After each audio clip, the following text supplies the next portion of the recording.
हाय friends, best business NB channel पर आप सभी का स्वागत है। दोस्तों, आज के वीडियो में मैं आपको पोल्ट्री फार्मिंग बिजनेस किस तरह से किया जा सकता है इस बारे में थोड़ी जानकारी दूंगा। नए फार्मर हो या फिर पुराने फार्मर, यह वीडियो दोनों के लिए महत्वपूर्ण है ताकि आपसे किसी तरह की कोई गलतियां ना हो। आज मैं आपको बॉयलर और देसी फार्मिंग किस तरह से की जा सकती है, क्या हो सकता है, इस बारे में इस वीडियो में पूरी जानकारी दूंगा। जैसे कि नए पोल्ट्री फार्मर पोल्ट्री बिजनेस को इतना आसान समझते हैं कि उनको लगता है बस करने से हो जाएगा, तो नहीं दोस्तों। पोल्ट्री फार्मिंग बिजनेस इतना सीधा भी नहीं जितना आप उसे सीधा समझते हो। जैसे आप लाखों में मुनाफा देखते हो वैसे लाखों में नुकसान भी होता है। हाँ दोस्तों, यह बिजनेस में जितना प्रॉफिट उतना लॉस भी होता है, इसीलिए इस बिजनेस को पूरी तरह से समझना ज़रूरी है।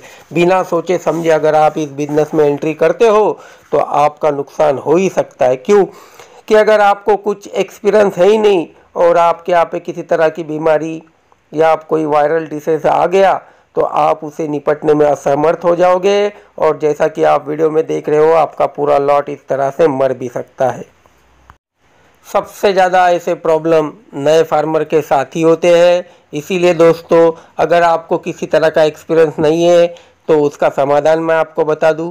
एक तो जो बंदे को पोल्ट्री का पूरा एक्सपीरियंस है आप उसे अपने साथ में ले लीजिए, या फिर नज़दीकी कोई पोल्ट्री ट्रेनिंग स्कूल से आप पूरी तरह से ट्रेनिंग लेके भी आ सकते हो, या फिर आपके नज़दीकी कोई फार्मर है और वो आपको सिखाने को तैयार है तो वहाँ पे आप फ्री में काम कर सके पूरे साल का तजुर्बा ले सकते हो। हाँ दोस्तों, पूरा साल इसलिए क्योंकि पोल्ट्री बिजनेस साल में 3 तरह का होता है। बारिश में अलग, गर्मी में अलग और ठंड में अलग। तीनों मौसम में बिजनेस पूरी तरह से चेंज हो जाता है। अगर आपको तीनों मौसम में मुर्गियाँ कैसी पाली जाती है इस बारे में आप पूरी तरह से समझ जाओगे तो आप पोल्ट्री बिजनेस में आगे बढ़ सकते हो।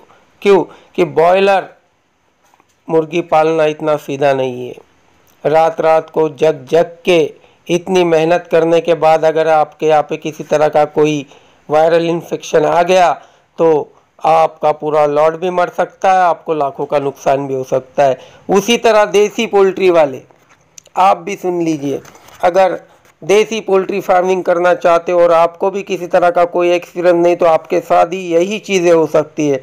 वैसे बॉयलर के मुकाबले देसी पोल्ट्री की रोग प्रतिकार शक्ति ज़्यादा होती है, उनमें बीमारियां कम आती है। लेकिन अगर आपको शुरू से लेकर अंत तक क्या करना है ये पता ही नहीं कि छोटे चूज़ों को कैसे पालना है, उनको फीड कैसे देना है, उनके डिंकर फीडर किस तरह से मैनेज करना है, ये अगर आपको पूरी तरह से इसका नॉलेज नहीं है तो आपका शेड गीला रहेगा और गीला शेड बीमारियाँ उत्पन्न करता है।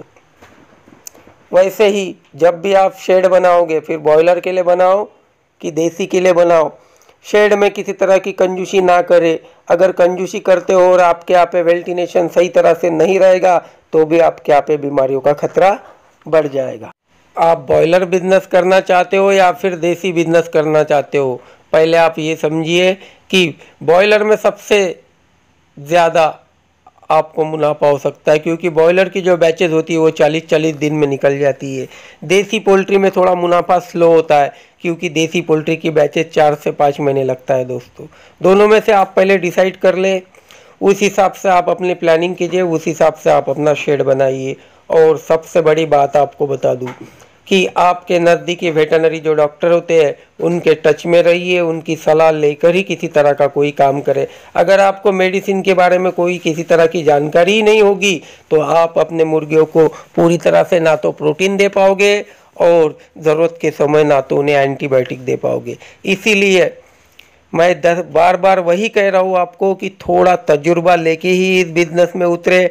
अगर बिना तजुर्बे के इस बिज़नेस में आते हो तो लॉस भी हो सकता है। 10, 20, 50 मुर्गी पालने वालों को किसी तरह का कोई डर नहीं है।